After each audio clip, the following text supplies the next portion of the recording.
what it takes and what it took us at Akasa to build a brand that's focusing, or rather having a hyper focus on service excellence.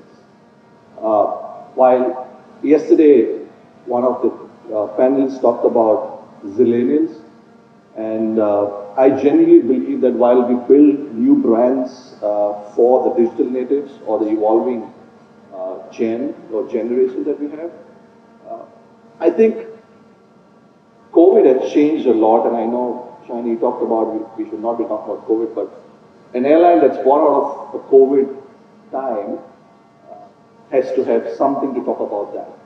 And what we've seen over a period of time, since the time we started building this brand, most of us have started getting digitally savvy. So while we build a brand for digital natives, we also should not forget, we are not forgetting that we're building a brand for everyone. For some of you wondering if my name's got to do or have any connect with this place, yes, I'm a Goan boy.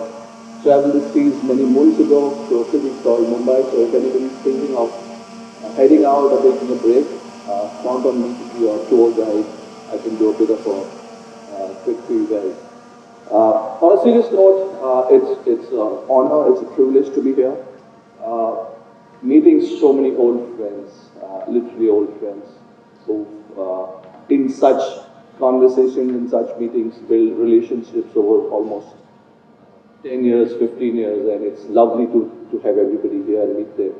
Of course, meeting new friends and meeting new people.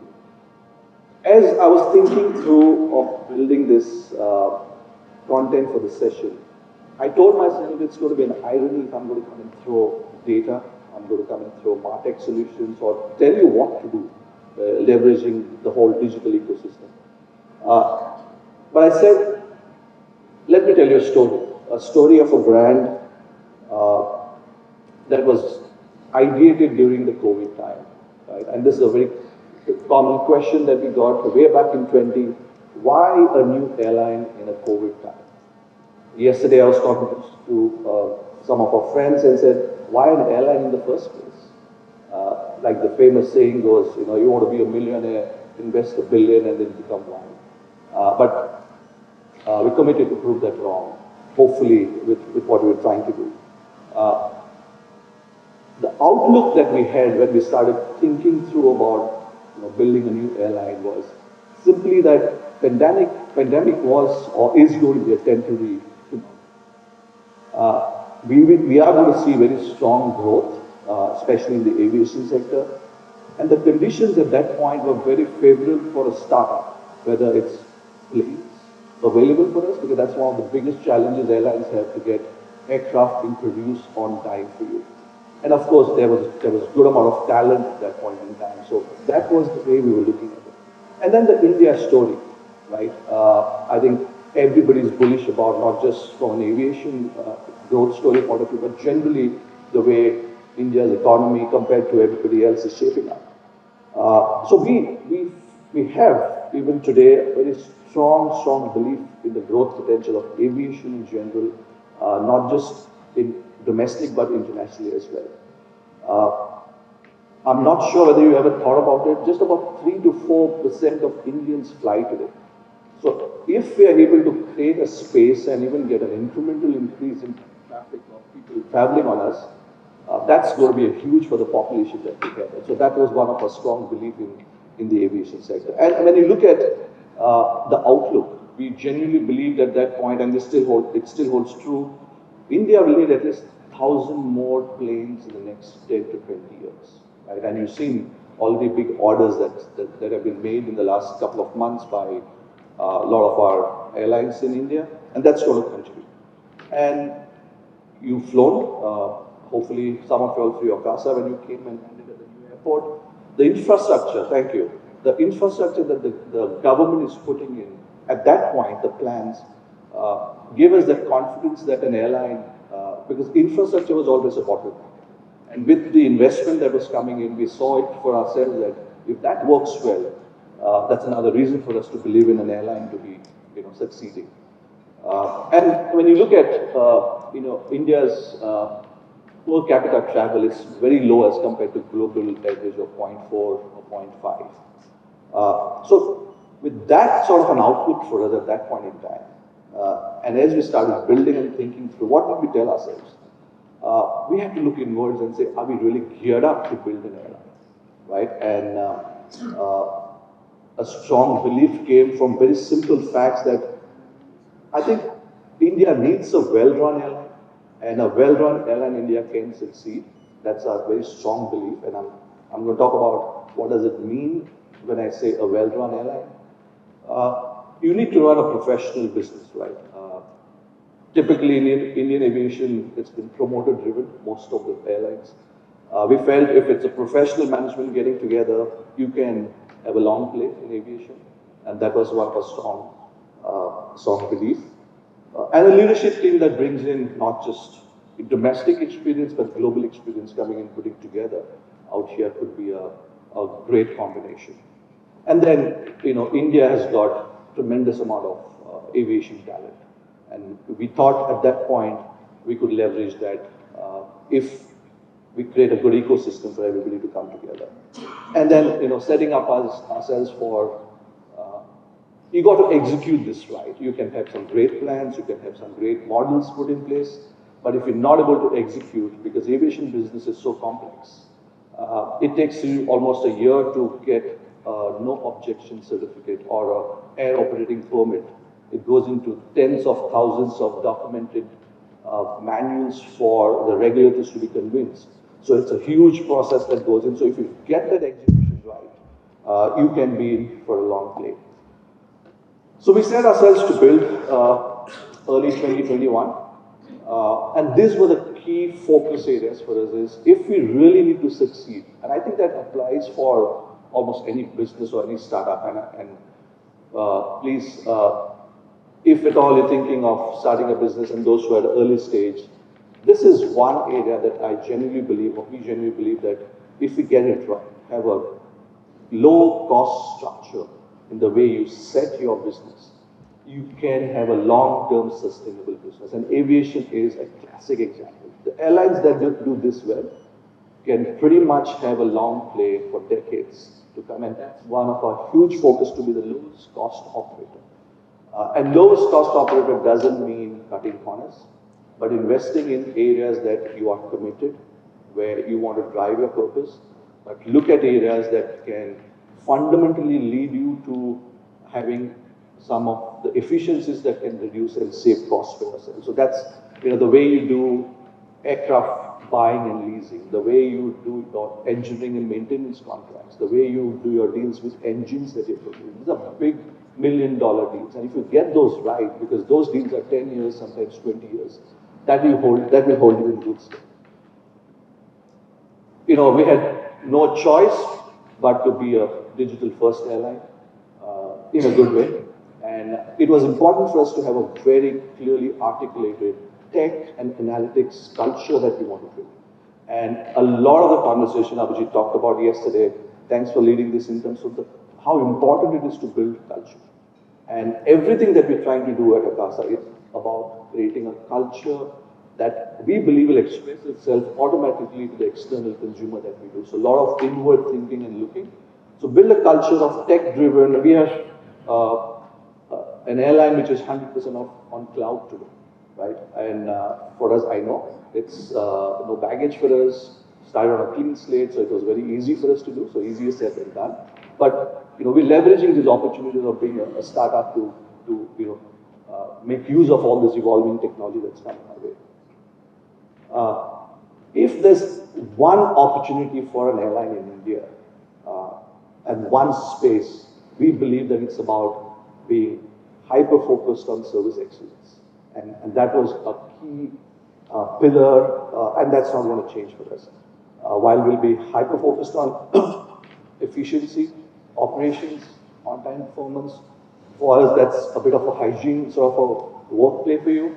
But if you get a softer side right, if you really have your people express the empathy and warm, friendly-driven culture, I think that will hold us in good stead, and that's a conviction and a commitment that we have. That leads us to say, travel is still an intermediate. there's still intimidation in travel, or air travel, especially in India. And we set out to say, as much as we want to create a great product and service for a frequent traveler, we want to do this equally for a first-time traveler.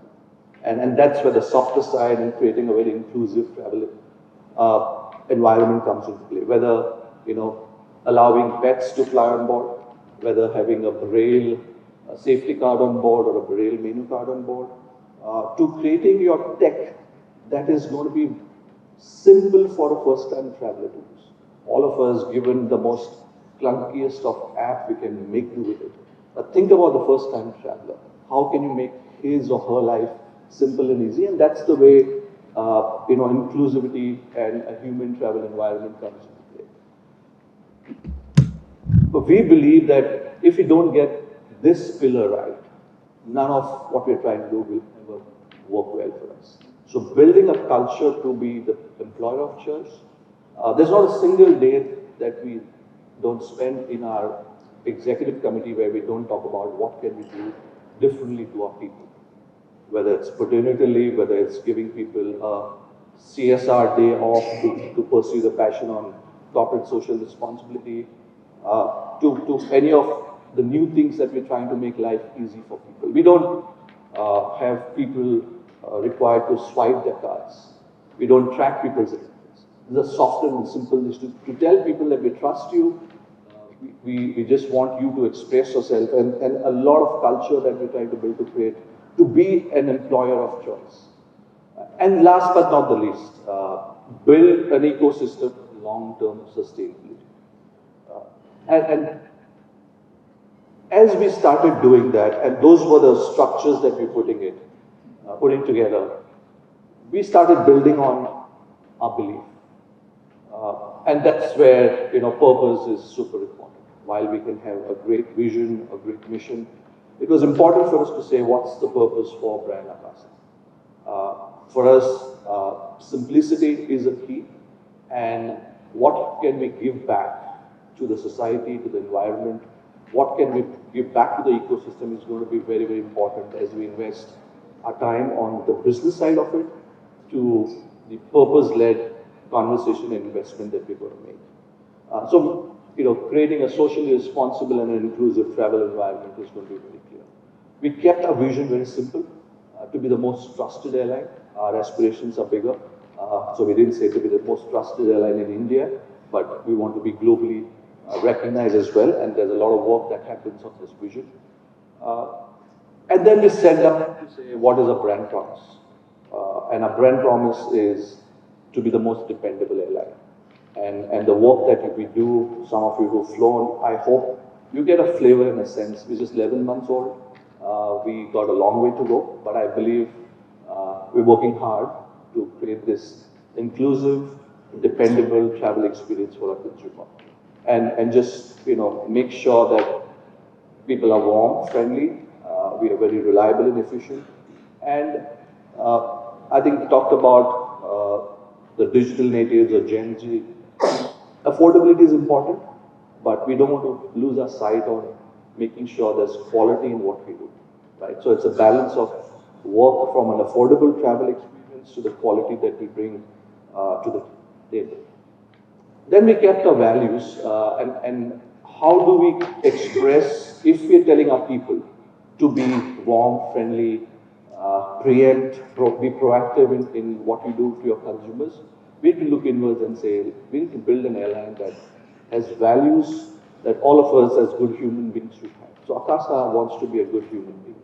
And if you look at some of these values, these are simple day-to-day principles that we should follow or we follow. And if this becomes a culture for our people internally, we feel the same team will express itself when they interact with the consumers. And there's not a single day that goes in where we don't talk about these cultures within our team. And all the more reason, as you can imagine, as we're starting building this airline, we're now flying to 16 destinations. We have colleagues joining from different airlines, different cities. They come with different backgrounds, different cultures. So we need to bring them to the Akasa culture. And that's where it's super important for us to remind ourselves on a day-to-day basis why it is important to have this Akasa culture. is something that we believe is going to make us go and run for decades to come.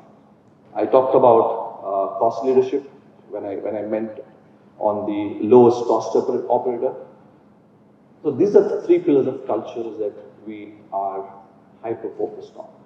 A lot inward, but how do we make sure that we are employee-centric and build an organization where people want to come to work every day? The first day when I and Vinay, who's our founder and our CEO, we talked and asked him, Vinay, what should the airline be like? And he had only one word to say, let's build a happy airline. And what he meant by that is have happy people in your company, and if you have happy employees, you know, they'll express themselves in their interaction with the consumers. So there is a whole lot of effort and time that goes into building this employee-centric organization. We are hyper-focused on service excellence as much as on employee centricity. People first, for sure, as I think Abhijit talked about yesterday. But service excellence is going to be the DNA on which we build our product, our service, and the experience that we do. Tech will come and go, products will be copied, but the softer side of service delivery, the warm, friendly, empathy-led culture that we create will hold us in good stead. And that's the focus that we have. And of course, you know, building this on a platform of world-class safety.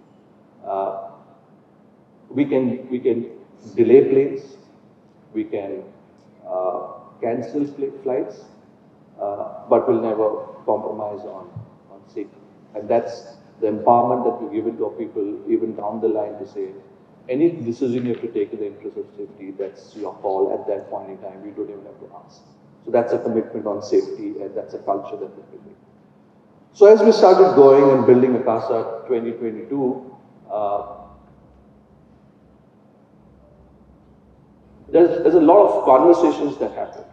We were looking at what's the segment or what's the consumer that we want to interact with or pull in. And as we were building the blocks for us to focus on where businesses were running, whether it's a commercial team, whether it's a network planning team, whether it's a brand team, they had to have a view of what the consumer is looking like, what the consumer is expecting.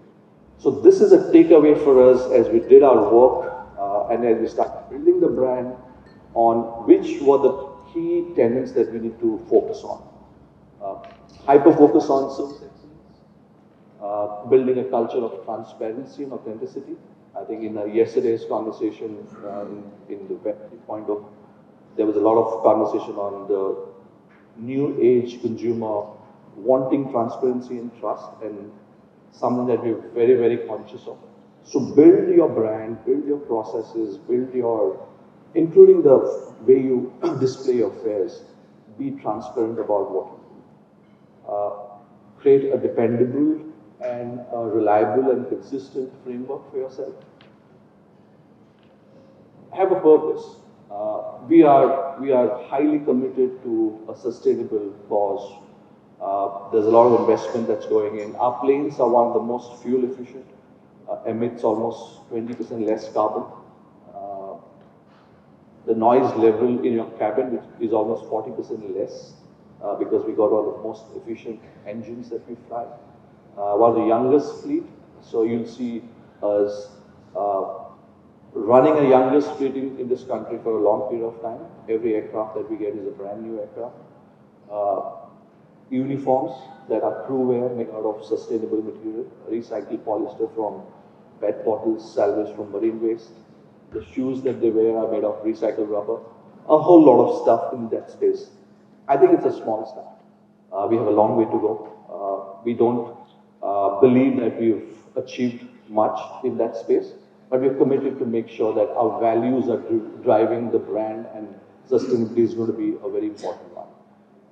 Some of these things that you will hear or you're hearing takes us back to the audience and the consumer that we're trying to connect with, right? And if you see most of this, as much as the Gen Z or the millennials want tech in their hand, we believe they equally want some of the softer aspects to come as a brand. And if we are able to genuinely demonstrate these values on ground, we'll have a long connect, a good connect with the new generation that's coming for the values and the simplicity that we bring. Uh, Diversity, equity, inclusion, equally important for us, for the new generation as well. There's a lot of commitment and work that's happening at Akasa. We are constantly reaching out to make sure that our ecosystem is diverse. We have a target of having 50% women in our entire organization. We're making good progress. We're about 35% today. And I'm talking about not the cabin crew mix. I'm talking about generally across the company. So which is a very healthy number for us, at least in the 11 months of operations that we have. Build a brand reputation through engagement. The reputation management for us is super critical. While technology, ORM systems and the tech that we put will be, cutting edge, but the commitment to make sure that you are hyper-focused on maintaining your reputation, building your reputation through engagement is very, very important. And I can give an example. Typically, airlines' relationship with media is always transactional. You just do a press briefing or press release when there's something to talk about. We said to ourselves that we need to be very honest and transparent with media. And that helps us in multiple ways. That helps where media doesn't speculate. They don't reach out to people down the line, create stories. And we build a very healthy relationship. I'm very happy to say in the first year of our planning, we were completely organic in terms of the visibility and the reach that we drove. And that was purely because of our engagement with various media that we were having. So things like reputation building is very, very important. We believe loyalty is important. Loyalty exists, but we believe it will exist in a bit of a different avatar. So Akasa doesn't have a loyalty program, but we will see some loyalty play in a bit different way, right? Instant gratification, get some retail sort of a concept coming in. So loyalty is very important for us as we go forward. I talked about listening and response. We run NPS. We started NPS from day one. Every time the flight lands, there's an NPS that gets tracked real time. We look at customer satisfaction scores almost every day across every touch point. If you ask us at any point in time, what's the customer satisfaction on NPS for the check-in window for a flight to Ahmedabad, we have the visibility and data. And through that data, a whole lot of new enhancements or new features come out. It's the power of customer feedback that you get, and if you really analyze that and use it back into the system, we are able to make changes in our policies, right? It's a new brand, 11 months old. We don't get everything perfect and right. So there's always room for correction. And this is the type of data that comes through NPS and CSAT, gives you the ability to make those changes. So it's an always on listening and response and engagement process that we have. I think yesterday lots was talked about affordability and value, very important. We reached out when we started building this that we will connect metros and tier 2 and tier 3 cities. And if you have to really do that, we need to create an affordable travel environment. But don't forget about investing in quality and processes, right? For example, I'm not sure whether you all have seen or read on those who have flown.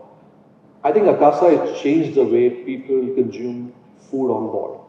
It's a completely different ballgame. From hot chocolate to croissant converted into sandwiches, from burgers to bagels on board. It's been accepted like how? Healthy options, vegan meals. You haven't seen that in a low-cost environment. People are ready to pay for quality food and experience that on board. And that was one of the learnings that the new traveler wants to experience and experiment with food as well on flights. So if you give them good food, make it affordable, there are lots of consumers who are going to use that.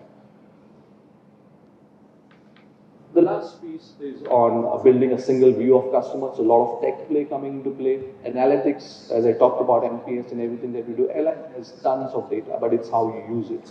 And for us from day one, this has been a focus area. Everybody wants to now do self-service. We don't want people to come to us for things that they want to do themselves, so investing a lot in self-service. Be where the consumer is. I think Vinny talked about it. Talk is language. Be where they are. Go on the platform that they are on. So we're investing a lot in leveraging those platforms where people are.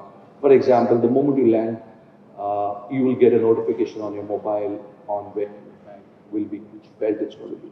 If you're around the airport, you'll get to know which gate you are supposed to board on your mobile phone.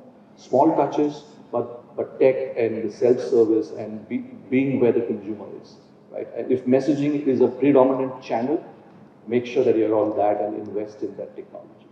And last but not the least, we started with a tech first and a mobile first approach, and that's something that's going to continue. So I'm not touching about a whole lot of tech conversations, but it's this flavor of how we have put the ecosystem together for us to build an airline that's definitely going to be forward-looking in terms of technology, but have a very softer human and a warm, friendly side to it. Just a recap of some of this, we make sure that we have a deep knowledge of our consumer needs, build products and services for the consumer and his needs, not just tech-led, but emotional-led as well. Pets on board, having food which is aspirational as well as healthy options. So connect to the consumer on what he wants, what she wants, what she consumes. Ensure a human touch and empathy. I talked about this very often, and this is something that we keep on talking. No grand sweeping gestures, but a human and inclusive travel environment. This creates something warm and friendly. I talked about deeper connections, the stuff that we're trying to do, the amount of brand love that we've got for the announcements that we made on pets on our flights, for the gender neutral uniforms that we created, to the food that we got. And it's also opened as a new segment of the younger people believing in this space. Pet parents, we never expected the number of pet parents flying on us with pets. We almost 1,000 pets for now. It's a huge responsibility, but we're committed to make sure that that's a deeper connection we want to create with different segments.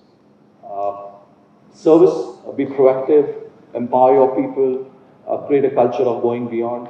Operations, policies, everything will be out there for people. But it's a moment when things go wrong, how do you handle that? If you come to the boarding counter late or the check-in counter 5 minutes late, can you still make that customer get the bag checked in and make him reach the boarding gate? Go out your way. Don't throw the rule book at the customer. These are some of the conversations that we have with our team members. And building a single view of a customer. We've got a captive environment where whether it's all the channels put together, it's one team, cross-utilized team, integrated system. So we have a single view of a customer, moment customer calls us. So that's the focus on building a single view and an omni-channel experience. And last but not the least, brand values around the conscious consumer. Sustainability, socially aware consumer, build around him, build around her. 11 months of startup, I've got another minute to go. I think we've done something right so far. And the numbers make us feel good, feel happy. A very early start, long way to go. In the history of not Indian aviation, but the history of aviation, no startup airline has started and grown at the pace that Akasa has grown. So 19 aircraft, 16 destinations, 900 weekly flights in just about 11 months.